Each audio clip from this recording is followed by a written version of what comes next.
आज हम उत्पत्ति के 23वें अध्याय का अध्ययन करेंगे। सारा तो 127 बरस की अवस्था को पहुंची और जब सारा की इतनी अवस्था हुई तब वह किर्यतबा में मर गई। यह तो कनान देश में है और हिब्रोन भी कहलाता है। सो इब्राहिम सारा के लिए रोने पीटने को वहां गया। तब इब्राहिम अपने मुर्दे के पास से उठकर हित्तियों से कहने लगा, मैं तुम्हारे बीच पाहुन और परदेशी हूँ। मुझे अपने मध्य में कब्रिस्तान के लिए ऐसी भूमि दो जो मेरी नीज की हो जाए, कि मैं अपने मुर्दे को गाड़ के अपने आँख की ओट करूँ। हित्तियों ने इब्राहिम से कहा, हे हमारे प्रभु, हमारी सुन। तू तो हमारे बीच में बड़ा प्रधान है, सो हमारी कब्रों में से जिसको तू चाहे उसमें अपने मुर्दे को गाड़। हम में से कोई तुझे अपनी कब्र के लेने से नहीं रोकेंगे कि तू अपने मुर्दे को उसमें गाड़ने न पाए।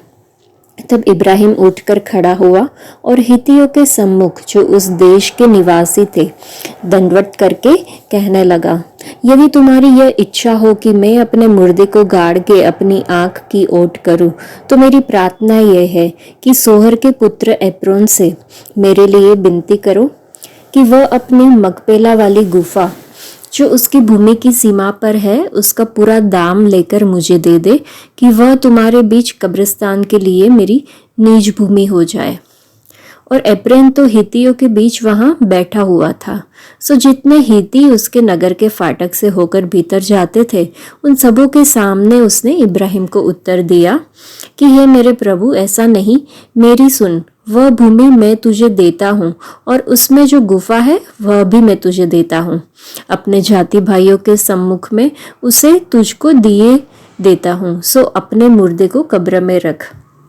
तब इब्राहिम ने उस देश के निवासियों के सामने दंडवत की और उनके सुनते हुए एप्रोन से कहा, यदि तू ऐसा चाहे तो मेरी सुन। उस भूमि का जो दाम हो वह मैं देना चाहता हूँ, उसे मुझसे ले ले, तब मैं अपने मुर्दे को वहां गाड़ूंगा। एप्रोन ने इब्राहिम को यह उत्तर दिया कि हे मेरे प्रभु, मेरी बात सुन। एक भूमि का दाम तो 400 शेकेल रुपा है, पर मेरे और तेरे बीच में ये क्या है? अपने मुर्दे को कब्र में रख। इब्राहिम ने एप्रोन की मानकर उसको उतना रुपा तोल दिया जितना उसने हित्तियों के सुनते हुए कहा था, अर्थात 400 एके ऐसे शेकेल जो व्यापारियों के चलते थे। सो एप्रोन की भूमि जो मामरे के सम्मुख की मकपेला में थी, वह गुफा समेत और उन सब वृक्षों समेत भी जो उसमें और उसके चारों ओर सीमा पर थे, जितने हित्ती उसके नगर के फाटक से होकर भीतर जाते थे, उन सबों के सामने इब्राहिम के अधिकार में पक्की रीति से आ गई। इसके पश्चात इब्राहिम ने अपनी पत्नी सारा को उस मकपेला वाली भूमि की गुफा में, जो मामरे के अर्थात हेब्रोन के सामने कनान देश में है, मिट्टी दी। और वह भूमि गुफा समेत जो उसमें थी, हित्तियों की ओर से कब्रिस्तान के लिए इब्राहिम के अधिकार में पक्की रीति से आ गई। तो यहाँ पे हमने देखा कि जब सारा की मृत्यु हो जाती है, उस टाइम पे जो है वो एक वादा पूरा होता है जो अब्राहम को दिया गया था परमेश्वर के द्वारा। 23वें अध्याय में 70वीं कलम में हमने देखा कि इब्राहिम ने वादा किए गए देश की भूमि में एक जगह खरीदी। यहोवा परमेश्वर ने इब्राहिम से कहा कि उसके वंश परदेश में फिरेंगे।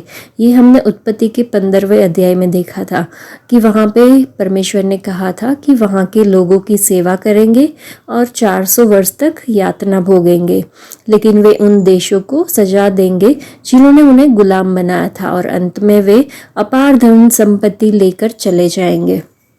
उसके लिए वह शांति से मर जाएगा और बहुत शोक के बाद उसे दफनाया जाएगा। 4 पीढ़ियों के बाद उसके वंशज जो वादा किए गए देश में लौट जाएंगे।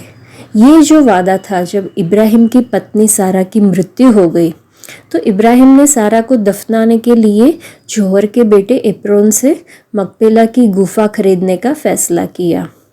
एप्रोन इब्राहिम को न केवल गुफा बल्कि खेत और जितने भी वहाँ पे पूरे वृक्ष थे, सब कुछ तोहफे में देने के लिए तैयार था।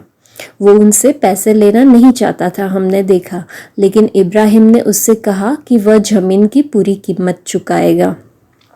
बहुत लंबी बातचीत के बाद आखिरकार एप्रोन ने कहा कि ज़मीन की कीमत जो है वो 400 शेकेल है।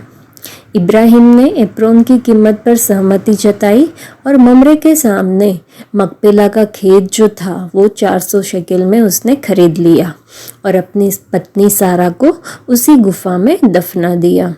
हीथ के पुत्रों ने इब्राहिम को कब्रिस्तान के लिए स्थायी दफन स्थान के रूप में उपयोग करने के लिए मैदान और उसमें मौजूद गुफा का कब्जा दे दिया।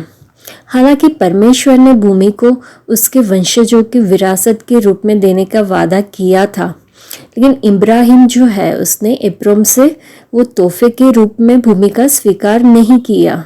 उसने वो मुफ्त में नहीं लिया, लेकिन अपनी मृत्यु से पहले इब्राहिम ने वो जो ज़मीन की पूरी कीमत थी वो चुकाई और वादा किए गया जो देश था कनान देश, उसमें ज़मीन का असली मालिक वो बन गया। हमने देखा कि इब्राहिम को जो वादा किया गया था वो ज़मीन उसको मिली परमेश्वर की ओर से, लेकिन उसने उसका गलत इस्तेमाल नहीं किया। उसने ये नहीं सोचा कि हाँ ये परमेश्वर ने मुझे वादा किया था तो मुझे तो फ्री में मिलने ही वाला है, ये लोग बोल रहे हैं तोहफे में देने के लिए तैयार है तो मैं ऐसे ही ले लेता हूँ। लेकिन उसने उस ज़मीन की कीमत भी चुकाई और असली मालिक बन गया। मतलब परमेश्वर ने उसको इतना काबिल भी बनाया था कि वो खुद पैसे देकर उसको मोल ले सके। तो प्रभु जब हमसे वादा करते हैं तो वो हमें ऐसे ही बेचारे या लाचार बनाकर कोई चीज़ के हकदार नहीं बनाते हैं। दुनिया के लोग सोच भी नहीं सकते उस तरह से परमेश्वर हमें इतने काबिल बनाते हैं कि हम उसको लोगों के सामने एक इज्जत के साथ उसको पा सके, उसको खरीद सके और उसके मालिक बन सके। तो आज के अध्याय से हमें ये सीख मिली। आज के लिए इतना ही। परमेश्वर आप सबको आशीष दे। धन्यवाद।